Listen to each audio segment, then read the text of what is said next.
It was another poor week for stocks as the Iran conflict rages on and oil prices refuse to fall. The market has reached a make-or-break moment where it's either going to stage a bounce this week or else we could be in for a larger setback. The key, as I see it, is that expectations for looser monetary policy have hit a brick wall as inflation readings have come in hotter than anticipated over the past couple of months, even as the jobs market has grown cold. Most assumed that rates would keep falling in 2026. These lower rates act as rocket fuel to the overall economy. This tends to provide a comfortable backdrop of available capital for much higher equity prices. As the Fed sits between a proverbial rock and a hard place, it is clear that their hands are somewhat tied. Rates continue to rise, albeit not alarmingly so, but not in the direction that makes markets rest easy. What I found particularly interesting last week was that virtually everything got kicked in the shins. Gold jumped off a cliff and was down multiple hundreds of dollars a day for numerous days. Crypto continued the decline it has been in for some time. And even the international markets that have been outperforming the U.S. equity markets started to get their turn at the whipping post. Last but not least, bonds got beat up pretty bad due to the interest rate spike caused by the expected spillover effect of higher energy prices on consumer items like gasoline. Oh, and let's not forget the continued freeze up in the $350 billion private debt market. Barron's had a completely separate article all about this last weekend. If you would like to read it, what private credit funds should do now. Although this is a small number in the broad scheme of things, it is still looked at as possibly the proverbial canary in the coal mine. I want to be very clear on one point that I often bring up. Markets don't go in a straight line. Sometimes they pull back. It has never yet been the end, but rather a digestion or pause to refresh. As the chart here shows, a few times a year, the markets have a 5 to 10% correction.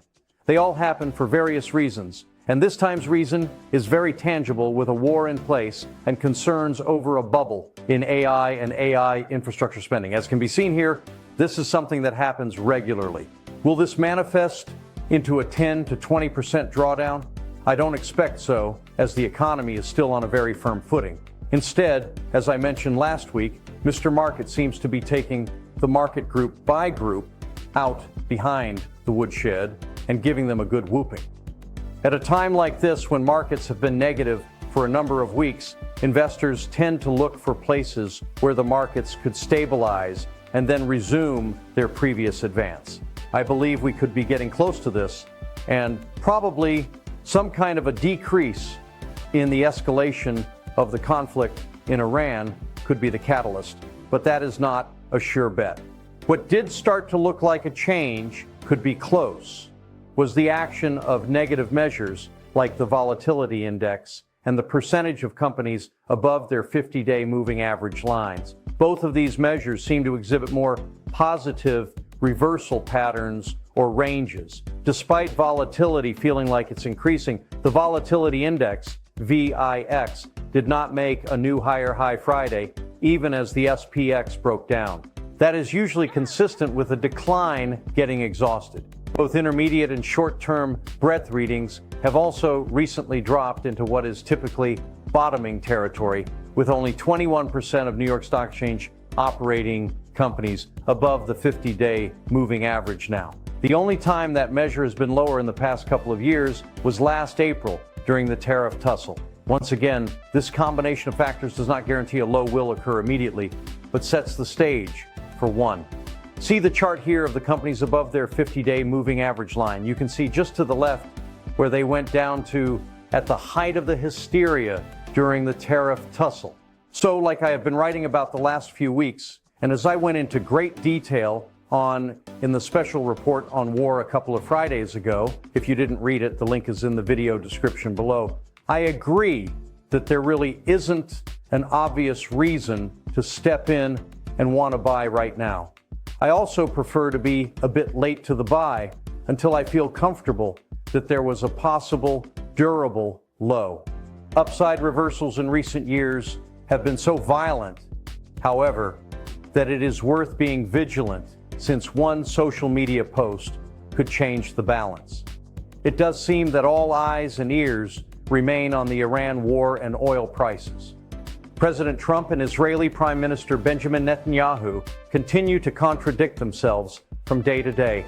One moment saying the war will be over soon, and then quickly doubling down on fighting the war until objectives are complete. To maintain some perspective, even at Friday's low, the S&P 500 was only down approximately 7.5% from its January all-time high, leaving it well within the realm of a normal pullback. At times like this, the media and most investors are looking for a handle to grab hold of, an indicator that tells them that the pullback has run its course. This time, I have found a somewhat different measure that I felt was particularly relevant in this set of circumstances we are dealing with today. I was taking a look at the conflict, and my focus seemed to be on where, in the Middle East, the hot point of the conflict lies. It appears to me that it is the Hormuz Strait. It appears to me that it is all about the closure of this oil artery from the Middle East to various places throughout the world.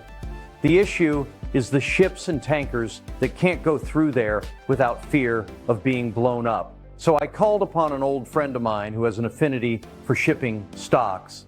My friend Eric Slade gave me a list of 6 tanker companies. I started watching them and noticed that the middle of last week, they all reversed from going down due to daily tanker rates having risen 400% in a couple of weeks.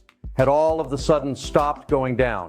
I thought to myself, if the price being charged to rent one of these tankers had suddenly stopped this spiking action, quite possibly the conflict has hit its high point and is ready to stabilize to some extent.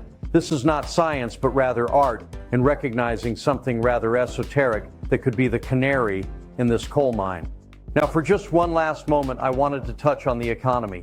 It is appearing that the economy is growing just fine. So, if we see the recent decline in prices of companies in general, and most specifically AI companies, it is clear that earnings continue to rise, and in some cases rise quite voraciously, and yet prices are declining. This has taken the markets from an overvalued status to a fair valued status. The number one topic I am hearing from clients has clearly been the Middle East and how this conflict could affect the broader economy. I believe I've touched that in the beginning of this note when discussing the inflationary affect of rising oil prices. The bigger topic that I expect will continue even after the conflict is resolved is the trajectory of AI.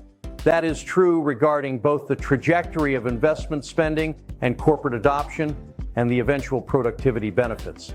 Many companies have given numbers that are pretty tough to fathom for capital spending on AI, and yet only 1% of companies actually quantified the earnings benefit they are receiving from using AI. As capital investments continue to grow at the current rate, the best opportunity, I believe, is going to remain in the infrastructure space. This brings me to 2 areas to focus upon. AI infrastructure. Instead of focusing on all the companies that are spending massive amounts on AI, instead focus on the companies that can't even fill the demand for all the stuff these companies are buying. Do we know if there will be massive profit attached to the investment? No. We've never seen anything that has grown globally almost as fast as a virus. As I said last week, many of these companies could be spending this money on building out their AI in fear of losing their competitive advantage if they didn't spend on it. There was an article I read from March 5th titled, "Tech Billionaire Shlomo Kramer, the cyber sell-off proved that Wall Street can't price tech anymore." He states clearly that Wall Street is pricing AI as if it's already reshaped the economy. Yet, in February, there was a survey released on AI use, with data from nearly 6,000 executives across the US, UK, Germany, and Australia. More than 80% reported zero measurable impact of AI on productivity or employment this far. Energy and energy generation, whether it is oil companies specifically or companies that generate energy directly or are part of the food chain. Energy will be a necessity. This cannot be disputed. Fossil fuels are still the only form of energy that is financially feasible and in great enough supply to be able to fuel current needs. Nuclear is coming stream, but wind, solar, and other nascent forms of energy production still are not economically feasible or robust enough in current delivery capabilities. Also, with private equity having coffers the size that they do, many of these small companies are being funded by non-public means, so we can't even know how well they are doing, as they don't need to tell anyone. In closing, it is clear that everything I have discussed above is noise that has an effect on the overall economy. And the economy and laterally earnings are the ultimate determinants of the price of companies and markets throughout the world. And remember, every bear market has been preceded by a recession, but not every recession has ended in a bear market. Since the 2001 recession, it's been almost 25 years, with the U.S. economy only in 2 more recessions, lasting a grand total of 20 months. By historical standards, it's unusual to have spent so little time in recession. Even odder is that the key factor behind the 2 recessions we've had since 2001 have not been overly tight money, where the Fed has forced an economic slowdown by their actions. The first recession was the so-called Great Recession of 2008 to 2009, when overly stringent market-to-market accounting standards turned the spark of the bursting of the housing bubble into an inferno in the banking system. Yes, the Fed had been too loose for years before then, but it wasn't particularly tight going into the crisis. It was a buildup of lending to unworthy borrowers across the globe. Then came the mini-COVID depression of 2020, when governments and fear of illness led to massive, temporary, and often irrational shutdowns of economic activity. Once again, the Fed and monetary policy wasn't the culprit. As a result, it's sensible to fear that the next recession might also be for reasons other than monetary policy, and the Iran war could fit the bill. How this conflict ends and how quickly is hard to gauge. Although the U.S. would like to see a popular revolt that transitions to a completely new and stable government without rule by the mullahs, some sort of military coup is also possible, where more secular-oriented leaders in the Iranian armed forces step forward if they are willing to accommodate some U.S. demands, perhaps in exchange for getting control of local oil revenue. I will be keeping a close eye on all ways of measuring the effects of the conflict and be sure to bring them to your attention in our weekly comments. As for now, a correction or digestion was due. It is happening in the worst year in a presidential 4-year cycle. It is happening prior to a new Fed chair, which has been very negative 10 out of 13 times. And last November is a very uncertain midterm election period. And needless to say, probably would have been tough to avoid even if there was no Iran conflict. On this one, we will never know. As always, please contact us if we may be of assistance.